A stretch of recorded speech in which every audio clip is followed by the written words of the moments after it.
Naalala ko yung sabi ng isang vlogger na kung bakit tayo mga Pilipino ay nananatiling mahirap. Isa raw sa sinisisi ay ang pananampalataya natin. Kasi parang sinasabi ng katulad ng sa Ebanghelyo na magkaroon ng impression na bahagi na huwag nang mag-isip sa bukas, huwag mag-inipon, magtiwala lang sa Diyos. Bahagi o kumisa na kung saan ay katulad ng binanggit sa Ebanghelyo na everything will be given to you a day at a time. Huwag isipin yung bukas. Kailan, sabi nga rin ay paanyaya na katulad ng binanggit ng salitang nagtitipon sa baka. Hindi na raw kailangan magtitipon sa baka. Yung Ebanghelyo po natin sa araw na ito ay hindi ho sinasabi na hindi na tayo kinakailangan umulan. Bahagi yun ng pagtugon. Kasi kung babasihan lang natin ang simpleng kaisipan, huwag ka na magtrabaho at bukas naman ang ibibigay sa iyo ng Diyos, ay subject yun sa different interpretation. Ang sinasabi ng Panginoon ay ano, gawin mo yung magagawa mo ngayon. Pero hindi na hulugan na yung gagawin mo lamang sa araw na ito ay para sa provision ng araw na ito. Bahagi yun. Hindi naman pinagbabawal ng Diyos na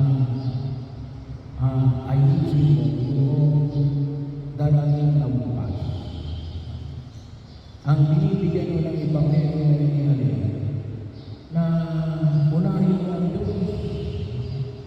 Hindi niya sinasabi ng Ebanghelyo na hindi ka lang pwedeng yumaman.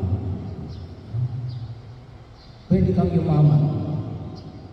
Pero ano yung sinasabi? Unahin mo ang Diyos. At hindi lang basta unahin mo ang Diyos. Kinakailangan palagi na andoon ang Diyos. Prioritize and maintain na nawa na makita natin kahit na ang iyong pagyaman ay galing sa Diyos.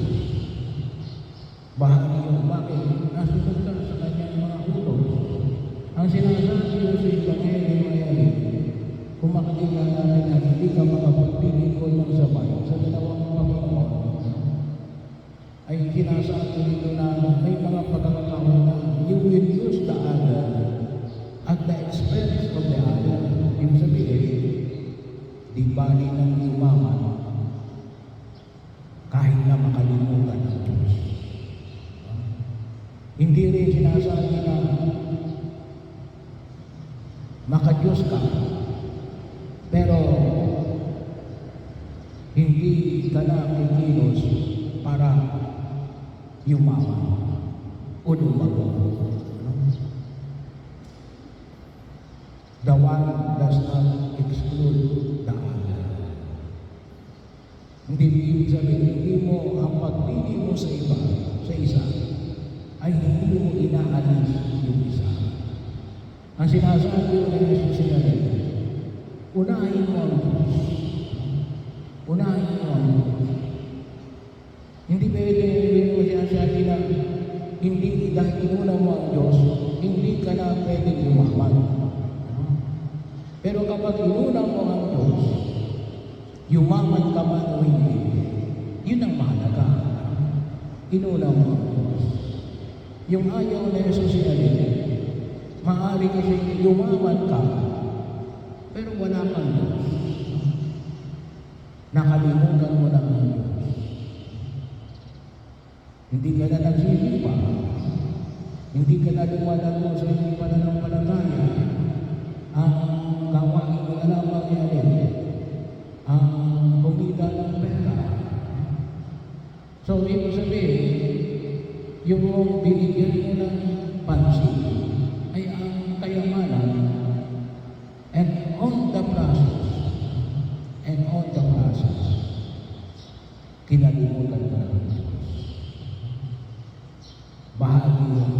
Ang sinasabi ni Jesus niya rin, unahin mo ang Diyos. Unahin mo ang Diyos.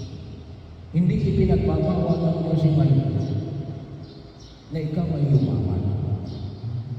Hindi ipinagbabawal ng Diyos na ikaw ay lumago, yumamo. Bahagi yun. Kailangan dapat sa bawat pagkilos mo, naroon ang Diyos.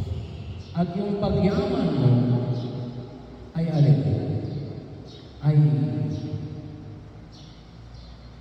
kung tawagin natin ay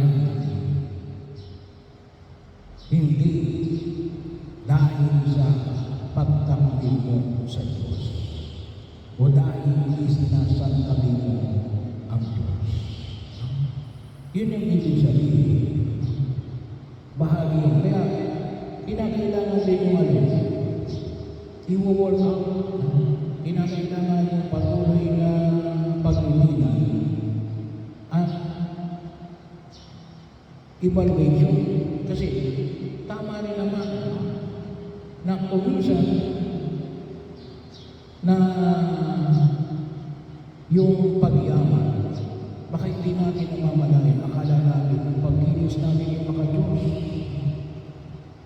Pero, kung natutusin, baka hindi natin namamalayan na ako naman ay umayaman na maka-Diyos. Baka mamaya naman, kasi nga, ay unti-unti na tayong kinakain ng kayamanan. At dahil kinakain na tayo ng kayamanan, nawawala na tayo ng panahon para sa Diyos. Kaya, at kuminsan inaakala natin na tayo pa rin sa Diyos, pero nakikita na hindi na nagsisimang mag-aral ng linggo. Hindi na nagdarang sa yung nawala na yung yung pamantayan na maka-Diyos. At bahagi yun. Kaya sample yan, yung mga kapatid namin na involved sa flood control project, hindi naman nila inakway ng Diyos. Sila rin naman yung mga maka-Diyos na makikita natin. Kaya lang, hindi nila nare-reject. Ang napagtutunan ko na pala ay kayamanan. Bakit? Nanduloko na ako eh. Nandadala na ako. Wala na yung mga itinuturo ng ating pananampalataya sa pagkilala sa tunay